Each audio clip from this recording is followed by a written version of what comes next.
Theories, the motivation theories in this chapter. So now we're going to look more at the evidence, so kind of the research on pay for performance, as well as what practitioners say really happens in the workplace. So the theories are kind of abstract. This video would be more about the kind of cold, hard reality of what happens in organizations around pay for performance. So we know that compensation is one of many rewards that influence behavior, but what we've seen in the last, I would say 15, 20 years is that companies are having employees take on more of the risk. Risk here is the variance for employees is their variance in income or instability. So that means that your income isn't the same from year to year. And the idea here is that organizations have always taken on some risk because of not only what are the employees doing within the organization that creates the money for that organization, essentially the performance that leads to those financial rewards for the organization. But organizations have also taken on risks like economic risk because they're a large organization. They've had the ability and the resources to do that. By having employees take on more of that risk, that means organizations take a little bit less risk. So when performance goes down, say you during the 2008 recession, what organizations could do is they could reduce paychecks for employees, which saved their budget because they didn't have as much money as they did in the past. But that also means employees then had an unstable paycheck. They didn't maybe know what they were going to get paid for month to month or even year to year during that recession because it was dependent upon how the organization was doing. Your base pay is always your guaranteed portion of income. So the way that employers have been doing this in the last few years is they have more variable pay, so they'll have more incentive pay. So that's where pay for performance has become more popular because then you can control how much you're paying employees based on how well your organization is also doing. So these new pay forms then get linked more to individual, group, and corporate performance rather than all employees get the same stable pay regardless of how they perform. So one thing this chapter does very well, I think, in the text is provide you a lot of research that shows the results of pay for performance and different kinds of incentive schemes. You don't have to know anything specific. You don't have to know specific numbers or how much performance was changed in an organization. What I want you to know are the patterns because that's what's important for designing a compensation system. So in this slide and a few others, I put some patterns in here that are showing up in our chapter in that research. First, talented employees are attracted to companies that have really strong links between pay and individual performance. And that's because we know from some research that there are about 10 to 20% of employees who do about 80 to 90% of the work, of the really good work. So these are outstanding employees. But that means in a pay for performance plan that incentivizes individual performance, these are the people who can earn the most out of this plan because they're getting the most output. Their performance is doing the most. And so that's why they're attracted to these kinds of companies. Usually this is like an increase in their merit pay, but there's also some research that says bonuses can also retain high performing employees. And it could be like these bonuses, because you have to re-earn a bonus from year to year, are sort of like a competition for these high performers for themselves to see if they can re-earn or even earn higher bonuses from year to year. Unfortunately for them, bonuses, how much you get in a bonus isn't always related to your performance because a lot of times it's also about the budget of the organization who's giving out these incentives or the organization that is giving out these incentives. For equity theory, what we're looking at is if whether employees think that these systems are fair or not. When workers feel that they're unfairly treated in pay, they'll leave the firm. So if they think that they're performing as well or better than their coworkers, but they think their coworkers might be earning more, they're going to be very mad about that and they're more likely to leave. A lot of times employees, maybe the first step isn't leaving. They might try to negotiate better pay. But if they can't get that, they usually will leave the firm.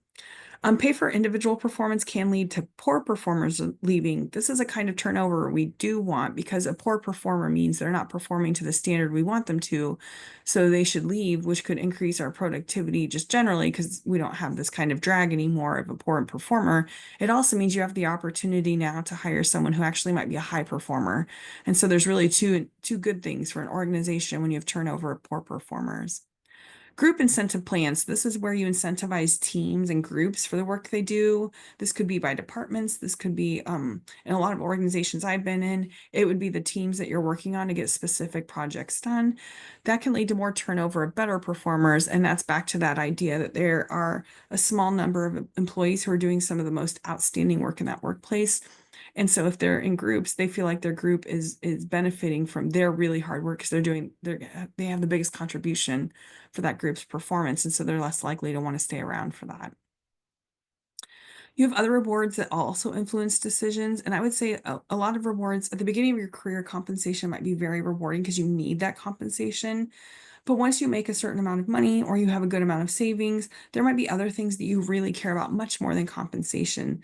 Things like job satisfaction, benefits, having a social life in your organization, organizational commitment, or prestige and status from your job. And so we have to think about these other rewards as well, because for all employees, these kinds of rewards can also be very incentivizing for them. So, especially in years where we may not have a lot of money for monetary incentives, we could think about some of these other rewards for our employees as well.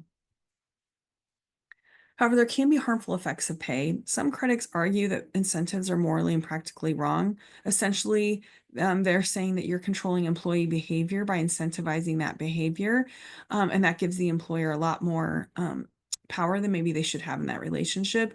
The counter argument is that the employee has agreed to that relationship in exchange for those incentives, and so they have some power in that relationship to negotiate it.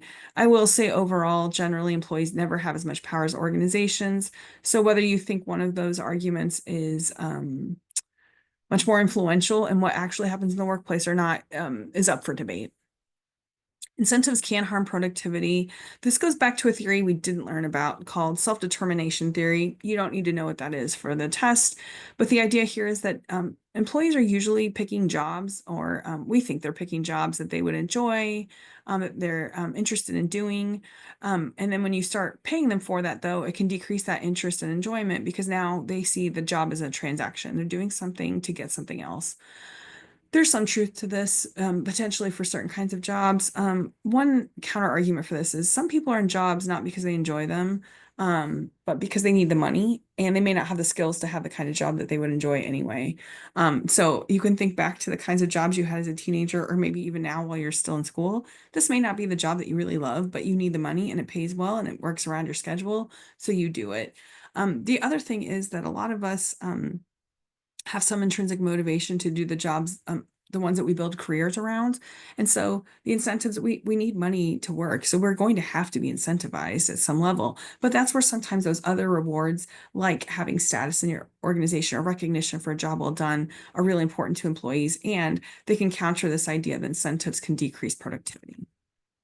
The other thing that's in the book that I think is a really important aspect as well about the harmful effect of pay is sometimes when you incentivize behaviors, you have employees who are so focused on doing the behaviors you're going to incentivize that they always don't think about what's the best way to do that, or they ignore other behaviors that you want them to do, but you haven't directly incentivized in your system. It can also sometimes lead to unethical behavior if you're only paying for certain kinds of behaviors. So that's another thing employers have to think about. Sometimes you can't foresee what employees will do in order to get those incentives. So that's where sometimes you have to change that incentive system as well to get employees to do all the behaviors you want them to do, whether you're incentivizing all of them or not. And often you're not incentivizing all the behaviors because that would make for a complicated system. So I've already discussed the sorting effect. I just didn't use the word. So we have an incentive effect where we want to keep really great and current employees by giving them incentives when they perform really well and do the things we want them to do. The sorting effect is kind of the opposite. We want people that really fit our organization well to stay, but we want people who don't to leave. That's the sorting effect. They sort themselves in and out of organizations based on what's important to them. For a lot of employees, or even looking at a job, the most important sorting factor is ability. Can you actually do the work? If you can't do the work, you're not going to apply for the job. You might leave the job once you're in a job if you realize you don't know how to do that work, especially if you're not getting any training and development to help you grow your ability. Um, You also can have sorting effects that are negative, like high performers leaving organizations that give group incentives. And you can have sorting effects that are positive, where poor performers leave your organization because of individual incentives. So there's these two effects going on, and they can both be good or bad for your organization. You just have to keep track of how your pay per performance system, how that is actually working in terms of your high and poor performing employees. So when you're designing pay for performance, you have to think about three aspects of the system. First is how well it's tied to the strategy and the corporate objectives you have. Um, and this means that you have very clear behaviors that you want from your employees. They know what those behaviors are. Um, and that's the performance part. But for the pay part, you have to think about how much more pay do I have to give in order to incentivize employees to do this work? This is actually a really important question that I don't think employers think enough about or don't do enough research on to figure out what would be a good kind of threshold for increasing people's pay in order to incentivize performance. There's some research that says that almost all employees really like any kind of incentive. But if your incentive's too small, especially if you do it regularly, where it's just much too small, for it to really impact employees, you could actually demotivate them at some level because they feel like offended essentially by such a little pay increase that it's not significant enough for them to notice in their paychecks. So sometimes a little pay increase is actually worse than no increase at all. So that's where you have to determine how much you have to increase. And sometimes that's a budget concern. Do we even have the money to give the kinds of incentives we want? The second part of structure. Is the structure of your organization decentralized enough for operating units where these behaviors are most visible, for them to be able to actually create variations on your pay for performance plan to incentivize the exact behaviors or the kinds of behaviors they need from their employees um, for their unit? So this is the idea that supervisors are within these operating units. They're the ones who can see what employees are doing. They're also the ones, units are directly impacted by what employees are doing, whereas it's more decentralized once you get up to the top of the firm, what each employee is doing, because there might be many, many thousands of employees in an organization. So you might have a centralized structure. You need some decentralization in order to implement a pay for performance plan well. And then your pay for performance system also has to have these standards, so that you know exactly what the objectives are that you want employees to meet, how you're going to measure the behaviors that they're doing to meet those objectives. You also have to know who's eligible for your pay for performance plans. There might be different aspects that different people are eligible for, and then you have to fund that plan. If you're not funding it, it essentially doesn't exist for employees.